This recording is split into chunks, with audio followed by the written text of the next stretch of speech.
And the Singh Twins are here with me in Studio Q. Welcome. Thank you. Shad. So I mentioned that you fell in love with Indian miniature paintings on a trip to India. First of all, what were you doing on that trip? Well, it was a major adventure. It was our father's first time back to India in 30 years. He came to England as a small boy of 9 and he wanted to show us his homeland. So in true father fashion, he didn't do it the easy way. He and his brothers built this homemade motor van and we drove from England through Europe, through the Middle East, right through the Iran-Iraq War, I have to say, into India. And it was just an amazing experience. It was really a sort of reawakening of our traditional Indian identity. We travelled for 8 months around much of India, visiting forts, palaces, museums, any place of interest you could think of, just stopping and starting wherever we wanted to. Okay, to provide some context, could you describe Indian miniature painting and what it was that initially caught your eye about it when you saw it on that trip? Yeah, well, it's a very ancient style. Very early paintings go back to palm leaf. But I think the renaissance of the Indian miniature painting style was in the Mughal period, kind of between 15 and 17, late 1700s. Okay. It's a very decorative style. I would say it's akin to medieval manuscripts of the Western tradition. So they're very narrative, very detailed, very exquisitely reproduced, a lot of gold illumination work. And the Indian miniatures themselves, I think what drew us to them particularly was the political and social satire that you see in a lot of the works, because they were commissioned by the Maharajas or the kings of the time, and they very much documented the life at court or the campaigns, the political campaigns, or sometimes allegorical portraits of the rulers themselves, propaganda images really, which told you something about the ruler and his status compared to other rulers in the region and beyond. And I think what we were struck by was the sheer skill involved. I think we went through an art system that really didn't value decorative, figurative, draftsmanship. It was very much all about abstract art.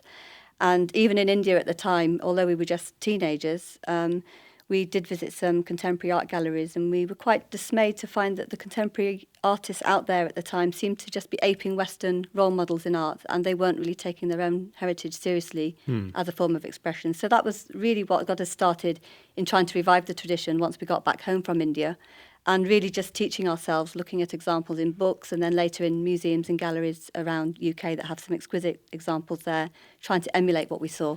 And could you describe your updated take on it?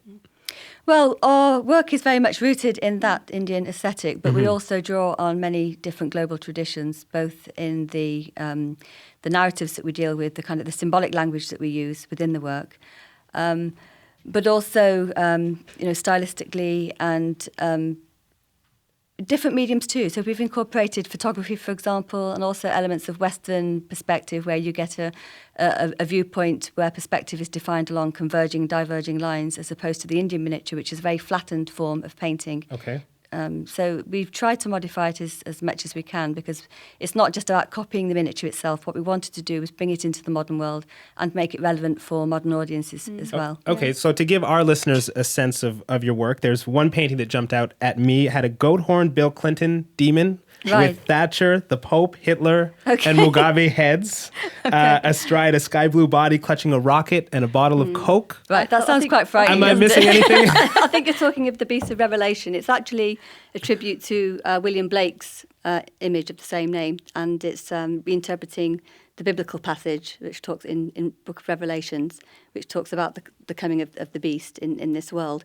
And it's about evil, how evil is manifest in this world. Now, we love to reinterpret traditional forms of art, but also traditional anecdotes, so making them relevant for a modern audience. So it was our way of, our representation, if you like, of showing how much evil is manifest in the modern day. We're not talking about literally, a demon with the goatee and the horns and all the rest of it, but we're talking about things like, political greed, corruption that leads to things like pollution, suffering of humanity through slavery, destruction of forests, all those kinds of issues within the world today that we see are the result of evil deeds, if you like, that lead to these sufferings.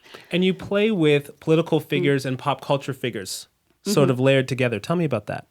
Well, again, it's all about bringing the miniature to contemporary audiences. And there's one series in particular that's on show at the gallery, which is the Spotlight series. And it looks at the relationship between sports, media and celebrity. And when we were asked to do this series of works as artists in residence for the Commonwealth Games sometime back in 2002, we wanted to explore it from an angle that went beyond sport. And in particular, for example, there's one portrait of the Beckhams depicted as the British press had dubbed them at that time as the new royal family. So they're sitting on a throne which is propped up very precariously by various media, magazines and newspapers. And they literally represent the coming together of the world of celebrity and sport. Obviously, Victoria being the pop icon, Beckham the sports icon. And above them there this cat and dog image of winged angels. They represent winged angels showering these couple with eggs as well as stars. So it's a commentary on the sort of double-sided nature of the media and also the double-sided nature of the world of celebrity too. I want to circle back for a second to a quote I mentioned off the top from a teacher who reportedly said that giving you a low grade wouldn't matter because you'd soon be in an arranged marriage. Mm-hmm. What was it like working in that kind of environment as young artists? Well, it was pretty difficult. I mean, this comment goes back to our time at university, where we actually studied for a combined studies degree. We had actually no intention of becoming artists at that time, but we had to pick 3 subjects. So what was your intention at that time? Well, we wanted to go into academia, so we actually went there to study comparative religion and early church history, but we had to pick 3 subjects, and the only other thing that would fit with the timetable of those 2 was a course on 20th century art history. And within that context, the art department was so anti what we were doing in terms of the style that we had adopted, this ancient Indian tradition, that they basically, in no uncertain terms, said it had no place within contemporary art expression. And so there was a cultural prejudice there, which was really an extension of what we'd grown up with in a very white-dominated area within the UK, of being expected to conform to ways of, socialising, living, thinking, dressing, rather than being accepted for who you were. And as a result of that prejudice that we faced during our art degree, the very finals, it was the external art examiner that took a dislike to what we had written in our finals dissertations, which was all about trying to research into how Western art movements had been informed by non-European art. It was really our way of challenging this notion that, this Eurocentric notion within the art world, that West is best and that the West really set the benchmark for what was contemporary art. And within that context, because he didn't like what we'd written, even though in his own admittance he said that these dissertations we'd produced were beyond BA level, superhuman, I quote, he refused to mark them. And it was confided in us that he refused to mark them because he hadn't liked our argument, if you like, even though it was thoroughly backed up with research. And it was in that context that he made this comment that just, give them a 2-2, they'll be happy with that because they'll be going off and getting married anyway, which, of course, to really, Punjabi girls was red rag to a bull, because Punjabi by nature, we're very stubborn and we don't like people getting the better of us, and we have a fighting spirit. So it was at that point we decided, no, we need to challenge the art world and we need to use our art really to do that and to prove that there's more to what, the West has to offer. Really. Has that shaped the rest of your career? I think definitely, yes. That experience and the whole experience of cultural prejudice growing up in Britain has really motivated the work that we do and shaped the goals that we have and the aspirations we have as artists. I think we see ourselves very much as social, political commentators. I know modern art has become this thing which is all about the individual artist and their inner angst and their inner identities. But for us, it's much more than that. We do see ourselves as commentators on the world around us. And although a lot of our early work did deal with issues of personal identity, that was very much an extension of the sort of the cultural politics of our era. And we very soon went on to depicting images that expressed cultural identity in a much broader perspective, and then onto political themes and, as we said, pop culture, society. And also generally, just trying to break down those false divides between East and West and tradition and modernity. So we term our work past modern as opposed to postmodern, and that really brings that idea together that you don't need to throw the baby out with the bathwater. You can have your traditional ideals and values and still be very modern and progressive. It's not a case where very much you see, particularly in places like India, for example, that people assume that unless you wear Western clothes and, you have a Western education, that you're not modern or progressive, and we're really against that idea. Well, in addition to breaking down those notions of old and new, what I find really fascinating is that your work is collaborative. You build all your work together And there's a comment there about individualism. Yeah, of course. I mean, it's in part, it's a natural progression of who we are and the closeness that we have, not just as twins, but as sisters who've grown up, with almost identical upbringing and cultural background. But it is also a political statement, again, a kind of result to the kind of criticism we personally experienced being twins who were inspired by this same art form and developed very similar art styles. And I think within the context of a contemporary Western art course, that was seen as a definite taboo. You were meant to be these so-called individuals, and how dare you express yourself in similar ways. But the irony of that situation, of course, was that all our peers who were doing the course alongside us were churning out clones of Matisse and Gauguin and Picasso. Yeah. And actually, we were the only two in being similar, we may have been, but we were actually very different to everybody else. And I think to individuals we call ourselves, we stood out more than the people around us. Does that critique of individualism extend beyond the art world in terms of what you do? Yeah, I think that's the reason why we really challenge that whole notion, not just by the way we dress, so that's an obvious way of doing that we always dress identically, because okay, the criticism we had came from the art world, but if you look outside, we were thinking, well, where is this great notion of individuality that's so highly regarded in the West? Because every day we're being dictated by the media, by advertising about what to wear, what perfume to put on, what group to belong to. Peer pressure to conform, to belong to certain groups, social groups. So we couldn't really see how this ideal had really come into play, but yet it was such an accepted notion in the West. Now, you create all of your work together. I'm sure you get asked this all the time, but do you ever get sick of spending so much time together? No, not really. No, not at all. I mean, as I say, it's a natural progression of who we are. We enjoy what we do. We motivate each other. We also critique each other, which is very important as well. And it's very much a collaborative process from day one, from the research into every piece that we do before we even begin to, sort of put pen to paper or paintbrush to paper. And collaboratively, certainly within the practical formation of our work. And that goes for the painting work, but also the new mediums that we're exploring as well, digital art and animated filmmaking as well. Well, I have to ask you, on what points do you actually disagree? Because you're expressing political statements, social statements. Yeah, what points do you challenge each other? I think on the big issues, there aren't many challenges because socially, politically, our outlook is identical. So we get fired up by the same things, we get emoted by the same issues, and that drives the themes that we deal with.